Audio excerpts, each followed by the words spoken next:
Hello everyone and welcome to study practically।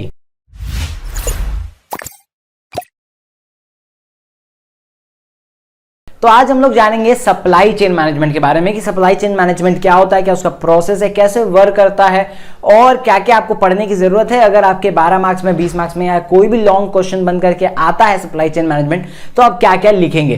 तो चलिए जल्दी से वीडियो को शुरू करते हैं। तो सप्लाई चेन मैनेजमेंट जानने से पहले हम लोग जान लेते हैं कि यार सप्लाई चेन क्या होता है, क्योंकि मैनेजमेंट तो हो गया कि आप मैनेज कर रहे हो। तो सप्लाई चेन क्या होता है? सप्लाई चेन एक ऐसा कनेक्टेड नेटवर्क होता है बिटवीन द ऑर्गेनाइजेशंस, इंडिविजुअल्स, फिर उसके बाद टेक्नोलॉजी, फिर उसका रिसोर्सेज, इन सब के बीच का एक ऐसा इंटरनल कनेक्टेड नेटवर्क है जो कि प्रोडक्ट या सर्विस को मैन्युफैक्चरिंग पॉइंट से लेकर के उसके बिक्री तक मदद करता है। यानी कि बिक्री तक किसको बिक्री होगा, तो ऑफ कोर्स ही बात है एंड कंज्यूमर तक। तो ये पूरा जो प्रोसेस होता है, जो पूरा एक चेन बना लेता है, जो पूरा एक नेटवर्क होता है इन सभी चीजों का, जो कि सामान को मैन्युफैक्चर होने की जगह से लेकर के उसको एंड कंज्यूमर तक पहुंचाने तक का जो प्रोसेस होता है वो सप्लाई चेन कहलाता है। अब इस सप्लाई चेन के अंदर अलग अलग प्रोसेस होते हैं, अलग अलग लोग इन्वॉल्व होते हैं, वो हम लोग आगे जानेंगे। उससे पहले जान लेते हैं कि अब सप्लाई चेन मैनेजमेंट क्या हो गया यार। तो सप्लाई चेन आपको समझ में आ गया कि ऐसा कनेक्टेड नेटवर्क्स होता है बिटवीन दी इन्वेस्टर्स, फिर उसके बाद इंडिविजुअल्स, रिटेलर्स, टेक्नोलॉजीज, फिर उसके बाद रिसोर्सेज, इन सब का एक ऐसा प्लानिंग है, एक ऐसा कनेक्टेड नेटवर्क है जो कि मैन्युफैक्चरिंग से लेकर के सामान के एंड पॉइंट ऑफ सेल तक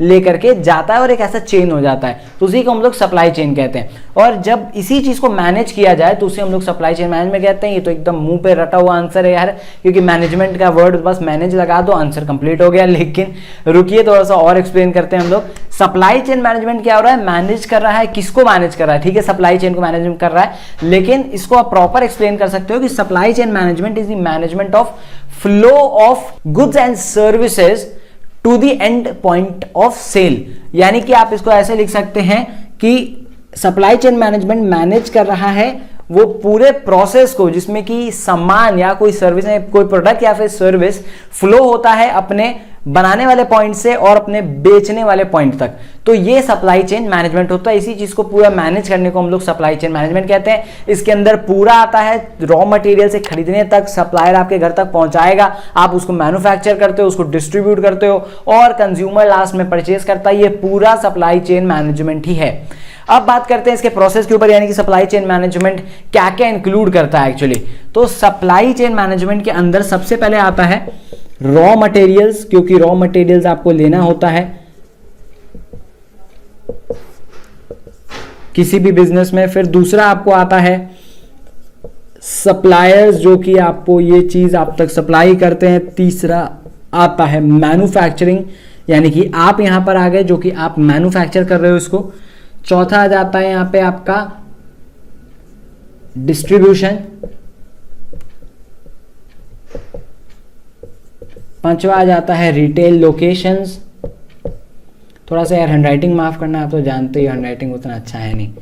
और छठा आ जाता है कस्टमर के पास, यानी कि ये एंड पॉइंट है जब कस्टमर तक बिक जाता है सामान।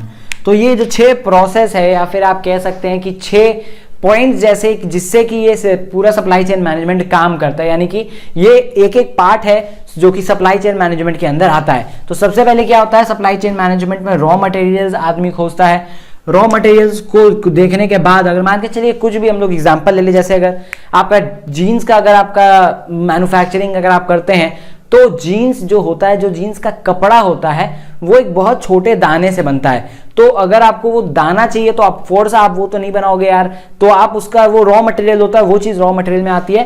क्योंकि अगर आप कभी बड़े फैक्ट्रियों में जाओगे, डेनिम्स के बड़े बड़े फैक्ट्रीज में जाओ, तो ये आपको देखने को मिलेंगी। वहां पे बहुत बड़े बड़े हीटिंग पॉइंट्स होते हैं जहां पे इसी दाने को पिघलाया जाता है और उसके बाद उससे पतला पतला धागा निकालते हैं, रेशम टाइप का होता है। फिर उससे वो कपड़ा पूरा सिलाता है जीन्स का, और अंत में जा करके वो जीन्स बनता है। तो एक्चुअली रॉ मटेरियल में वो दाना आ जाता है। फिर सप्लायर हो जाता है, जो कि वो सप्लाई करेंगे वो दाना हमको। ये एग्जांपल के लिए मैं लेके चल रहा हूँ। तीसरा होता है मैन्युफैक्चरिंग। मैन्युफैक्चरिंग यानी कि जैसा मैंने आपको बताया कि अगर आपका एक जीन्स का मैन्युफैक्चरिंग पॉइंट है, अगर आप जीन्स मैन्युफैक्चर करते हो तो आपने वो दाना मंगाया, फिर उसके बाद आप उसको सप्लायर से कनेक्ट करते हो, वो अपने पास ले लेते हो, फिर मैन्युफैक्चर करते हो। यानी कि जैसा मैंने आपको बताया पूरा प्रोसेस जो होता है मैन्युफैक्चर करने का जीन्स का। चौथा होता है आप इसी को डिस्ट्रीब्यूट करने चल जाते हो, यानी कि आप अपने रिटेलिंग लोकेशंस तक, अगर आपका जैसे कि बाटा टाइप का है, बाटा का क्या है, खुद का रिटेल आउटलेट्स है या फ्रेंचाइजी बेस्ड है, तो उसको अपने सामान उन जगहों तक पहुंचाने हैं बस। तो ये डिस्ट्रीब्यूशन के लिए चला जाता है। पांचवा रिटेल लोकेशंस, यानी कि चाहे दुकान हो, चाहे वो Amazon फ्लिपकार्ट अगर ऑनलाइन वो बेच रहा हो, तो जहां भी पहुंचाने होते हैं वो रिटेल लोकेशंस पे पहुंच जाते हैं, चाहे वो उसका ऑफलाइन स्टोर हो चाहे वो ऑनलाइन स्टोर हो, ये रिटेल लोकेशंस हो जाता है। और लास्ट होता है जब कस्टमर इसको खरीद लेता है और एंड में एंड पॉइंट ऑफ सेल जो कि कंज्यूमर के पास ये अल्टीमेटली पहुंच जाता है। तो ये 6 टुकड़ों में बांटा जाता है पूरे प्रोसेस को, जिसमें कि सप्लाई चेन मैनेजमेंट ऐसे मैनेज होता है, पूरा प्रोसेस होता है। ये जो फोटो मैंने दिखाया था आपको, यही चीज होता है पूरा जो कि मैंने अभी समझाया, और ऐसे ही ये प्रोसेस भी होता है। अब ये क्वेश्चन उठता है कि सप्लाई चेन मैनेजमेंट हमने देख तो लिया कि ऐसे ऐसे काम कर रहा है, लेकिन क्यों कोई कंपनी सप्लाई चेन मैनेजमेंट करती है? तो आपको पता चल गया यार कि सप्लाई चेन मैनेजमेंट में सब कुछ आता है, यानी कि सामान के बनने से लेकर के सामान के बिकने तक ये पूरा प्रोसेस सप्लाई चेन मैनेजमेंट के अंदर आता है। लेकिन एक कंपनी इसको क्यों आजमाती है या फिर क्यों इसको अपने अंदर रखा हुआ है एक तरह से?